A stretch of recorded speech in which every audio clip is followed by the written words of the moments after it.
of things. Allow me also to ask you, because these are questions that people of Zambia want to know. Honorable, how the exchange rate to the dollar, the kwacha, during the night. Let's move step by step so people understand, because you're saying that this guy has messed up this country, and the leadership of His Excellency Dr. Edgar Lungu is fixing this country. Let's begin with the economy in terms of the exchange rate. How much was the kwacha?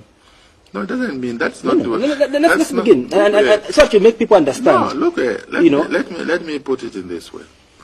Okay, for example, we are in this situation today. Yeah.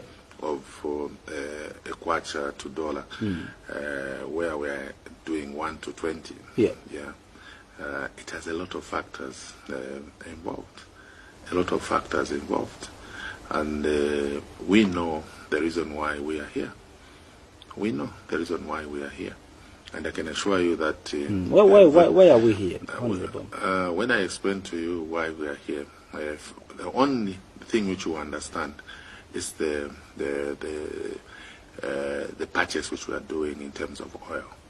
We are moving a lot of dollars to buy oil, and when we move this money, we are creating a gap. And I can assure you that we are not buying fuel for $2,000.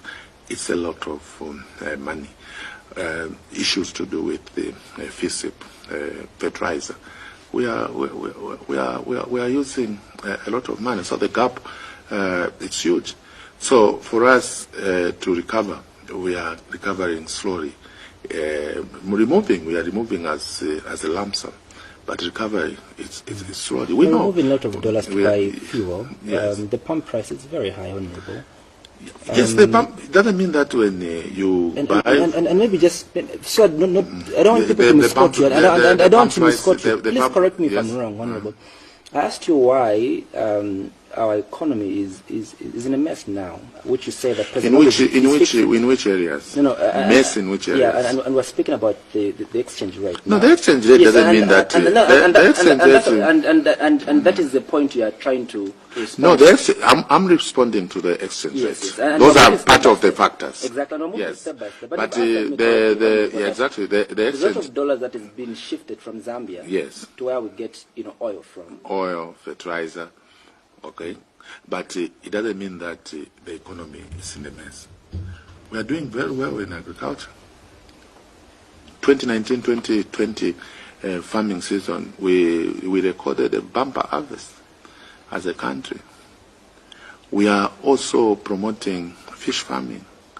We want our people to engage themselves in other sectors of our economy.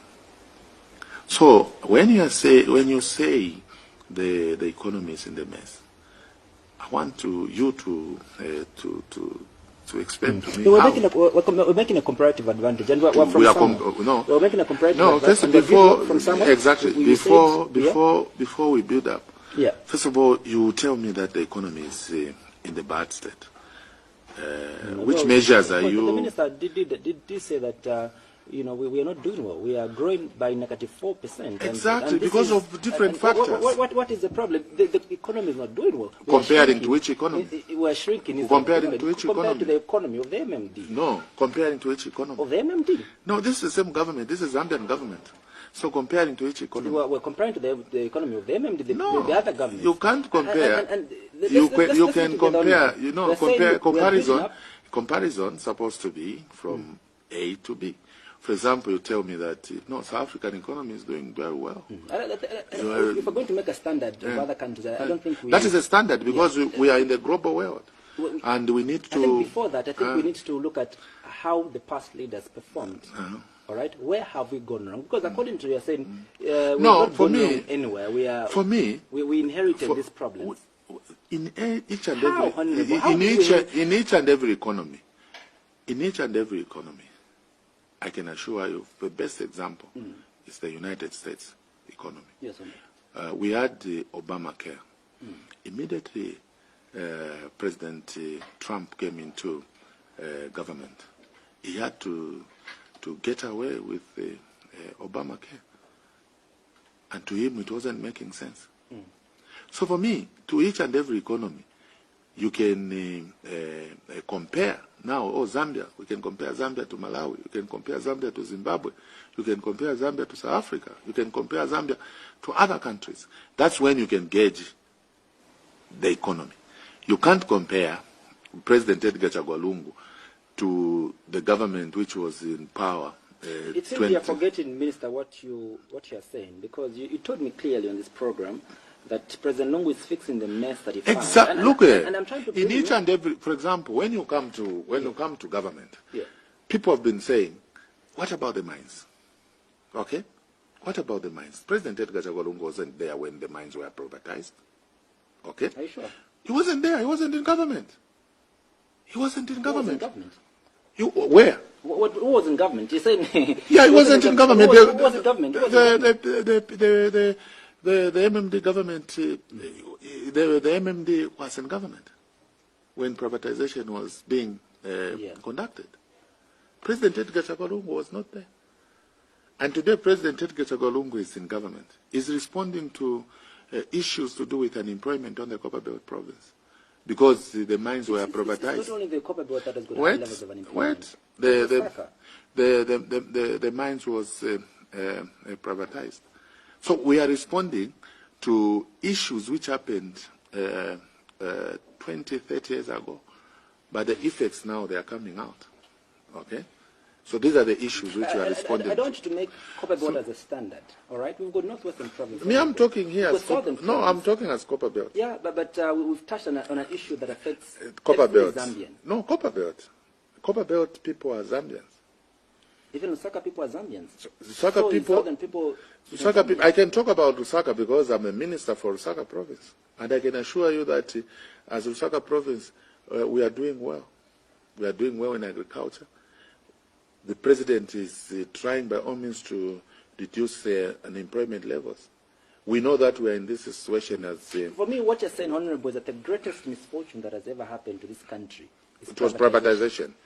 Yes, it was. Privatization is what has made... Because if you go back to the UNIP days and the early MMD days, you go to ZCCM IH and just go and see the numbers, how many workers we had in the mining sector and the ones which we have today. Okay? By the time in 1985 to 1990, there was no Lusaka to talk about.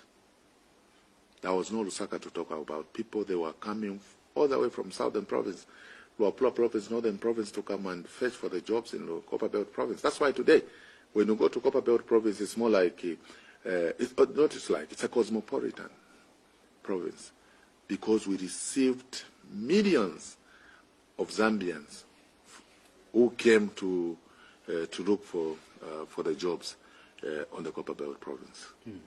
We were employing people. So for me, I can assure you that the mining sector, it was the major sector which was employing the people of Zambia. And we had other parastatal companies and other private companies. But the major employer was the mining sector. In 1986, 87, 88, you go and ask your father. All of them, they were running to the Copperbelt province to come and get the jobs. The mining sector, we had other contractors.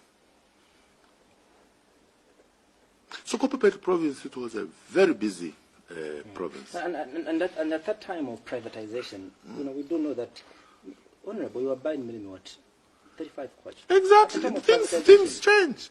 You were you're changing your dollar, Honorable. Around 5 kwacha, somewhere there. So you want the dollar to be at 5 kwacha even today? And the question people are asking is, fair change Ashan, why now from 35, Honorable? From 35 kwacha. Now I'm buying minimum at 135. Exactly. For example, the fuel in 1985, if the fuel was costing at the 1 kwacha, because at the international market, maybe the barrel was very cheap. And today, when you go to the international market, you find that the barrel for fuel is expensive. And you want a mini mill to be at 35 watts. Because the mini mill doesn't just come just like that, it's a mini mill. There's a farmer there. Okay? The farmer, they are using tractors, they are using fuel. The fertilizer, they are buying fertilizer, maybe at a higher price. The seed as well, including the workers who are working for them.